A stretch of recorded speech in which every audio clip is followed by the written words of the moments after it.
Assalamualaikum warahmatullahi wabarakatuh. Selamat sore rekan-rekan semuanya. Saya Huri Nisa Hidayati. Kali ini saya akan membahas seputar kekerasan dan pelecehan seksual yang terjadi di lingkungan pendidikan dan kaitannya dengan Pancasila. Namun sebelum itu, saya akan menjelaskan secara singkat tentang pendidikan itu sendiri. Wawasan dan ilmu adalah jendela dunia, dan salah satu cara untuk mendapatkan suatu wawasan baru ialah dengan melalui pendidikan.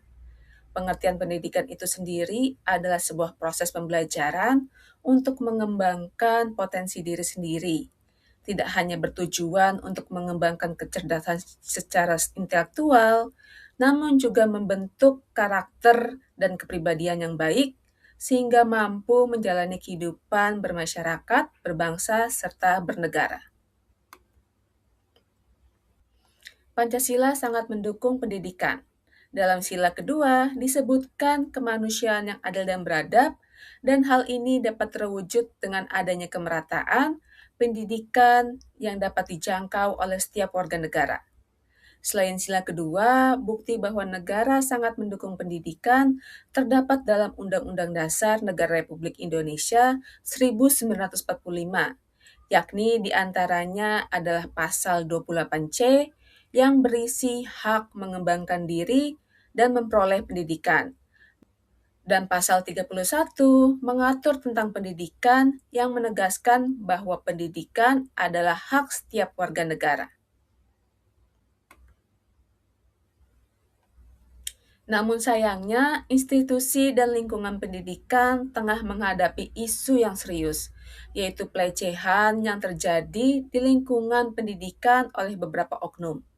Lingkungan pendidikan yang seharusnya menjadi tempat yang aman dan nyaman bagi para peserta didik untuk menempa ilmu, kini menjadi tempat yang bahkan membawa kenangan buruk bagi para korban. Berikut saya lampirkan cuplikan video singkat mengenai beberapa berita pelecehan yang terjadi di lingkungan pendidikan. Terlapor belum kita periksa karena kita mengumpul dulu keterangan-keterangan kronologis dari berbagai macam korban, karena ini kan korbannya tidak satu aja, karena saat ini kan sudah 30 yang mengisi form dan itu semua akan kita panggil. Kemudian nanti setelah mereka kita panggil, baru nanti kita periksa terduga pelaku dengan menghadirkan saksi hukum, kemudian ahli kesehatan juga, kemudian dengan ahli psikolog untuk kita membentuk sebuah kesimpulan dan hasil rekomendasinya. Satgas tidak kerja sendiri dan begitu juga korban. Kita bantu psikolognya, kita lihat mentalnya, sebagaimana trauma yang terjadi pada beberapa korban yang akibat dari tindakan asusila tersebut. Jelajahi cara baru mendapatkan informasi. Download Metro TV Extend sekarang.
Cuplikan video singkat berita tadi dan beberapa headline berita ini membuktikan menurunnya moral bangsa. Pancasila yang merupakan sumber dari segala hukum sangat mendukung tentang hak asasi setiap warga negaranya. Dan masalah ini tentunya sangat bertentangan dengan Pancasila dan norma-norma yang ada pada kehidupan bernegara. Seperti sebuah efek domino, dampak yang ditimbulkan pun sangat besar. Beberapa di antaranya adalah rusaknya rasa aman dan nyaman saat berada di lingkungan pendidikan. Lingkungan pendidikan harusnya menjadi ruang yang aman untuk mengembangkan diri dan mempelajari wawasan baru. Namun dengan adanya kasus-kasus tentang pelecehan, membuat peserta didik kehilangan rasa aman saat berada di lingkungan pendidikan. Hal ini berdampak pada rusaknya kesehatan mental. Dari adanya kasus tersebut, suasana yang tidak nyaman dapat merusak mental peserta didik, tidak hanya untuk korban, tapi juga orang tua serta para pengajar. Dari mental yang buruk, dapat mengganggu proses belajar mengajar. Lingkungan belajar yang tidak nyaman dan aman merusak mental terutama peserta didik dan lambat laun akan mengganggu proses belajar mengajar. Karena terhambatnya proses belajar mengajar, sehingga kualitas sumber daya manusia juga ikut menurun. Kualitas sumber daya manusia tentunya berbanding terbalik dengan tingkat kriminal yang ada di Indonesia. Maraknya kasus pelecehan juga menjadi penanda tentang merosotnya moral generasi muda dan dapat menimbulkan masalah-masalah sosial lain. Selain pemberian sanksi atau hukuman yang tegas bagi para pelaku pelecehan seksual, upaya dan pencegahan terhadap pelecehan dapat dilakukan sedini mungkin.